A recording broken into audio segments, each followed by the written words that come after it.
परम प्रेममय परम दयाल श्री ठाकुर अनुकूल चंद्र श्रीचरण मोर प्रणाम। परम आराध्या जगज्जननी बड़मा श्रीचरण मोर प्रणाम। परम पूज्यपाद बड़दा श्रीचरण मोर प्रणाम। पूज्यपाद आचार्य देवं श्रीचरण मोर प्रणाम। मोर यही वीडियो देखुथिबा अगणित इष्ट प्राण गुरु भाई गुरुमा मानंकु मोर अंतररु श्रद्धापूर्वक जय गुरु। मोर यही चैनल मु समस्त श्रद्धार सह स्वागत जनाऊँगी। आसंतु शुणिबा आजिर प्रसंगटी। श्री श्री आचार्य देव किपरि प्रसंग माध्यम ठाकुरंक विषय आम मनरे जागृत करिसंती। आसंतु शुणिबा। ठाकुरंक जे आमे भल पाउछे एथिपाई आमे उत्सव सत्संग ठाकुरंक आस्थान आमर पिंधा धड़ा कपड़ा कि जय गुरु शब्द देखाई पारिबा ना नाही। कारण एगुड़िक आम मन को तांक सहित युक्त हेबा पई ही आवश्यक। यह ठाकुरंक कार्य नुहे।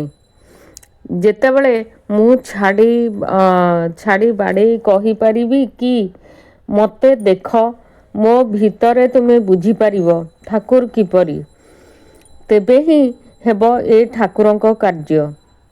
श्री श्री आचार्य देव कहिसंती आमे उत्सव करूचे उत्सवमुखी हेबा पई, आउ इष्टमुखी हेबा ही उत्सवमुखी हेबा, आउ एहा द्वारा ही आमे केंद्रमुखी होई पारिबा। मु जानिछि आपण माने केही एठाकू मो पई आसी नाहंती, आपण माने ठाकुरंक पई ही एठाकू आसीचंती, आ तांकरी कथा ही सुनिबाकू आसीचंती। आमे उत्सव करूचे आउ एही ठाकुर मुखी हेबा ही उत्सवर प्रकृत लक्ष्य। सत्संग करिबा भी ठाकुर मुखी हेबा। एही सत्संग गले 1 मिनिट भी जदि ठाकुरंक सहित युक्त होई जाए ताहा भी खूब भल। उत्सव और सत्संग मोर मन को युक्त करिबा पई दरकार। एहा कौन ठाकुरंक काम? मो मन को ठाकुरंक सहित संयोग रखिबा पई एहा दरकार। केही केही कहंती मंदिर तियारी करिबा ठाकुरंक काम, किंतु मु कुहे एहा ठाकुरंक काम नुहे। एठी मो ठाकुर नहीं चालिबाकू तुमे उपभोग करिबो ओ तुमर ठाकुर नहीं चालिबाकू मु उपभोग करिबी। जोंठी परस्पर ठाकुरंकू नहीं चालिबाटा उपभोग होइथाए सेही जागा हेला मंदिर। ताहेले ठाकुरंक नाम कौन? एही जे ठाकुर समस्ते करूछ, ताहेले ठाकुरंकू देखाओ। तुमे मंदिर देखाई पारिबो नाही कि? घरे ठाकुरंक आसन देखाई पारिबो नाही? मोबाइल ले ठाकुरंक फोटो देखाई पारिबो नाही? ना एही कपड़ा देखाई पारिबो ना जयगुरु शब्द देखाई पारिबो? मु जदि पचारिबी ताहेले एबे देखाओ ठाकुरंकू, सेतेबेले मंदिर घरर आसन मोबाइल ले फोटो कपड़ा कि जयगुरु देखाई पारिबो नाही। जेतेबेले मु छाड़ी बाड़े कही पारिबी मते देख मो भितरे तुमे बुझी पारिबो मु ठाकुर किपरि। एही हेला कायदा। जदि प्रेम करूछंती ठाकुर आपणकू, तेबे प्रेमर उदाहरण हेला मु निजे। मो भितरे ठाकुरंकू देख। एठारे जेउ माने भी अछंती समस्तक भितरे ठाकुर टिके टिके बिंदु होई ठाकुर देखा देबे। जेपरि मंथन कले माखन बाहारे, सेहीपरि समस्तक भितरे ठाकुरंक प्रति प्रेम थिला, से देखा देबे। एहीपरि निज जीवन रे ठाकुरंकू देखाइबा। एहीपरि हेले कौन हेबो? ठाकुरंक घरे घरे पूजित हेबे। एहा ही हेला प्रेमर उदाहरण। आमे नाम करूछे कि नाही ताहा किपरि जानिबा? आमर आचरण जदि किछि त्रुटि अछि ताहा जदि आमे जानि पारुनु, ताहा हेले आमे नाम करूने। जे नाम करे से खोजे मोर आचरणर किछि त्रुटि अछि कि? आहुरी किपरि भल आचरण करिहेबो एहा ही बुझिबा दरकार। नाम करिले ही बुझी हुए। निजर त्रुटि कौन नहिले बुझी हुए नाही। निजर त्रुटि कौन? आउ एही मानंकु मिले ଧର୍ମ ରାଜ୍ୟର ପ୍ରବେଶ କରିବାର ଅଧିକାର।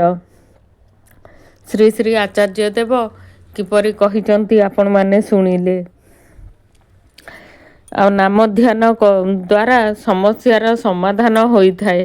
ଶ୍ରୀ ଶ୍ରୀ ବଡ଼ଦା କହିଛନ୍ତି ଦୀକ୍ଷା ନେଇଛି ନାମ କରିବା ପାଇଁ। ସେ ଆହୁରି କୁହନ୍ତି ନାମ ଧ୍ୟାନ ଠିକ୍ ସମୟରେ କରିବାକୁ ଦୈନନ୍ଦିନ ଚେଷ୍ଟା କରୁଥିଲେ। ଆଉ ଯଦି ବାହାରକୁ ଟ୍ରେନରେ ଯିବାକୁ ହୁଏ ଓ କୌଣସି ଟ୍ରେନ୍ ନିଜ ନାମ ଧ୍ୟାନ ସମୟ ପୂର୍ବରୁ କିମ୍ବା ପରେ ନଥାଏ, କେବଳ ସେହି ସମୟରେ ଥାଏ, ତେବେ ନିଜ ନିଷ୍ଠା ଯୋଗୁଁ ଟ୍ରେନ୍ ବି ଡେରି କରିଦିଏ।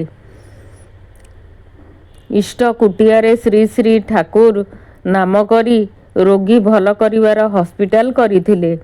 ନାମ ଯଦି ସବୁ ସମୟରେ କରାଯାଏ ତେବେ ମୁଣ୍ଡ ସଫା ରୁହେ, ଠିକ୍ ରୁହେ ଓ ଶରୀର ବି ଦୀପ୍ତି ହୁଏ। ଆଖି ଗୁଡ଼ିକ ଟର୍ଚ୍ଚ ଲାଇଟ୍ ଭଳି ହୁଏ।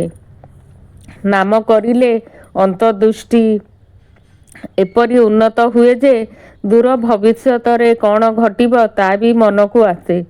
ନାମ ଧ୍ୟାନ କରିବା, ଚଲାବୁଲାରେ ନାମ କରିବା ଫଳରେ ଅନେକ ଜଟିଳରୁ ଜଟିଳ ସମସ୍ୟା ଦୂର ହୁଏ। ଏହା ସାଧାରଣତଃ କରୁଥିବା ସମସ୍ତ ସତ୍ସଙ୍ଗୀଙ୍କର ହୁଏ। କେବଳ ନାମ ଧ୍ୟାନ କରିବାର ପ୍ରେରଣା ଦରକାର। ତେବେ ଲାଭ ପାଉ ପାଉ ନାମ ଧ୍ୟାନ ଉପରେ ଲୋଭ ହୋଇଯାଏ। ନାମ ଧ୍ୟାନ ଦ୍ୱାରା ସମସ୍ୟାର ସମାଧାନ। ଏହା ଶ୍ରୀ ଶ୍ରୀ ବଡ଼ଦା ଆମମାନଙ୍କୁ କହିଛନ୍ତି। ଆପଣମାନଙ୍କୁ କିପରି ଲାଗିଲା ପ୍ରସଙ୍ଗଟି? ନାମ ଧ୍ୟାନ କରିବା ଦ୍ୱାରା କ'ଣ କେମିତି ହୋଇଥାଏ ଶ୍ରୀ ଶ୍ରୀ ବଡ଼ଦା ସଂକ୍ଷିପ୍ତରେ ବୁଝାଇଛନ୍ତି। ଆଉ ଆମେ ଦିବ୍ୟ ଦୃଷ୍ଟିକୁ କିପରି ନାମ ଧ୍ୟାନ ଦ୍ୱାରା ଆମେ ଦେଖିଥାଉ ଆଉ ଭବିଷ୍ୟତବାଣୀ ଜାଣିପାରିଥାଉ, କିପରି ନିଜର ଭୁଲକୁ ଆମେ ସୁଧାରିବାରେ ସକ୍ଷମ ହୋଇଥାଉ। ଏଇ ପ୍ରସଙ୍ଗରୁ ଆପଣମାନେ ଜାଣିପାରିଲେ। ଆଉ ମୁଁ ଆଜି ପ୍ରସଙ୍ଗଟି ଏଇଠି ରଖୁଛି। ଆପଣଙ୍କୁ ଭିଡ଼ିଓଟି ଭଲ ଲାଗିଥିଲେ ଲାଇକ୍ କରିବେ ଆଉ ସବସ୍କ୍ରାଇବ୍ କରିବାକୁ ଜମାରୁ ବି ଭୁଲିବେନି। ଜୟ ଗୁରୁ।